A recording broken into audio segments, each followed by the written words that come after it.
Hello friends, आज आपण जाणार आहोत कोहोज फोर्टला, म्हणजे कोहोज किल्ल्याला। पालघरमधला हा 800 वर्ष जुना किल्ला आहे। येथे पोहोचायला साधारण 3 तास लागतात आणि ट्रेकची सुरुवात वाघोटे गावातून होते। हॅलो फ्रेंड्स, तुमचं स्वागत आहे आपल्या चॅनलवर। आज आपण जाणार आहोत एका भन्नाट ट्रेकवर, कोहोज किल्ल्यावर। आपला प्रवास सुरू होतो डोंबिवलीहून। आम्ही सकाळी लवकर उठलो आणि डोंबिवलीहून विरारला जाणारी ट्रेन पकडली। विरारला पोहोचल्यानंतर आम्ही पुन्हा पालघरची ट्रेन पकडली। पालघर स्टेशनवर उतरल्यावर तिथून आम्ही लोकल रिक्षा पकडली आणि साधारण 30 किलोमीटरवर असलेल्या वाघोटे गावाकडे निघालो, जो या किल्ल्याचा पायथा आहे। वाघोटे गावात पोहोचल्यानंतर आमचा खरा ट्रेक सुरू झाला।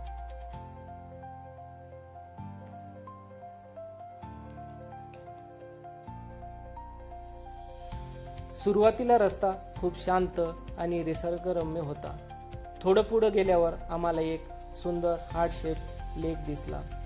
त्या तलावात कमळाची फुलं फुललेली होती। खूप सुंदर दृश्य होतं। थोडा वेळ तिथे थांबून आम्ही पुढे निघालो।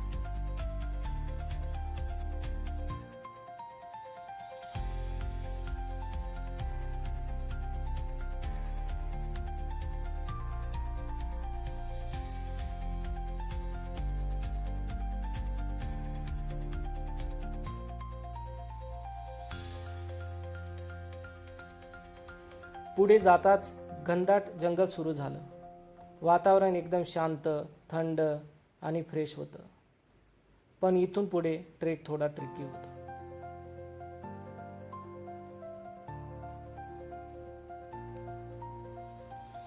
जंगलात एक कॅम्पिंग तलाव आहे आणि इथून पुढे रस्ता स्पष्ट दिसत नाही। नवीन ट्रेकर्स येथे गोंधळू शकतात, त्यामुळे येथे येताना एक्सपिरियन्स ट्रेकर सोबत या किंवा गावकऱ्यांना विचारून पुढे जा। आम्ही रस्ता शोधत पुढे निघालो।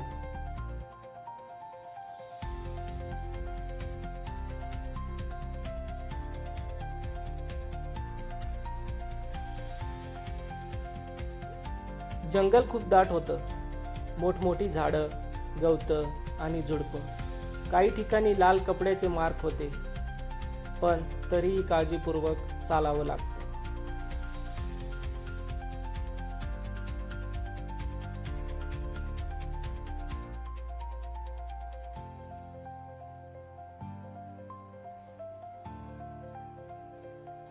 थोडं पुढे गेल्यावर चढाई सुरू झाली। सुरुवातीला थोडा थकवा जाणवतो, पण हवामान आम्ही जात असताना हलका पाऊसही सुरू होता, त्यामुळे सगळा परिसर हिरवागार झाला होता। एकदम सिनेमॅटिक फील।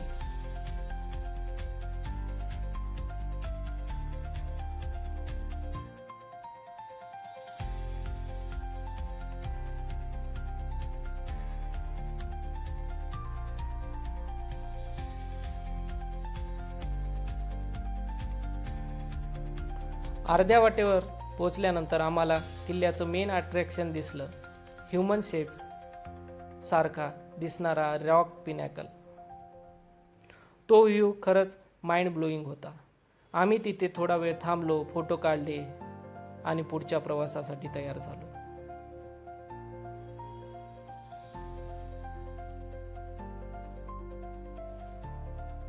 त्यानंतर आम्हाला जुन्या पायऱ्याचे अवशेष दिसले, जे किल्ल्याच्या इतिहासाची आठवण करून देतात।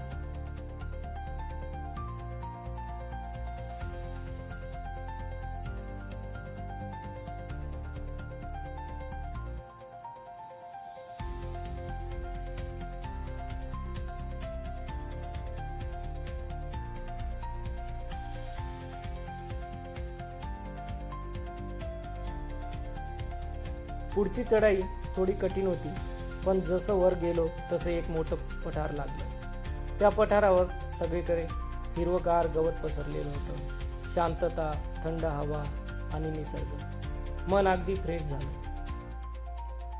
त्या पठारावरून बालेकिल्ला दिसत होता, खूप भव्य।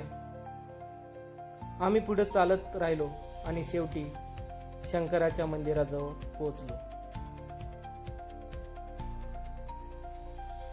मंदिराजवळ पाण्याचा हौद आहे. वातावरण इतकं शांत आणि पवित्र होते की तिथे बसून वेळ कसा गेला कळालंच नाही. आम्ही तिथे थोडा ब्रेक घेतला, आराम केला, नाश्ता केला.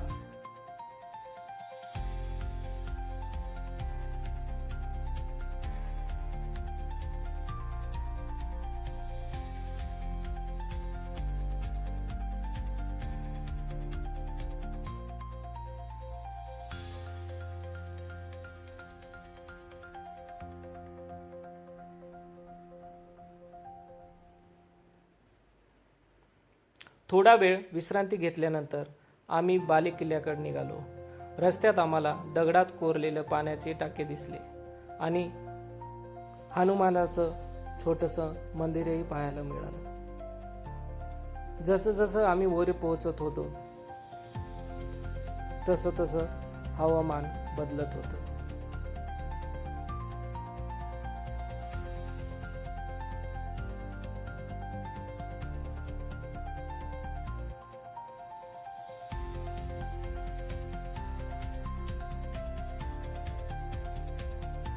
ढग जमा झाले होते आणि पाऊसही वाढत होता. रस्त्यात आणखी एक मंदिर आहे.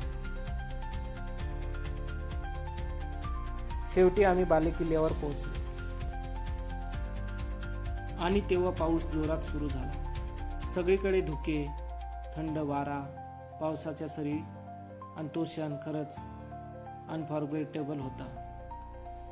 बालेकिल्ल्यावरून दिसणारा व्ह्यू एकदम नेक्स्ट लेवल होता. पूर्ण परिसर ढगामध्ये हरवलेला होता. जणू काही आपण स्वर्गच पाहत आहोत.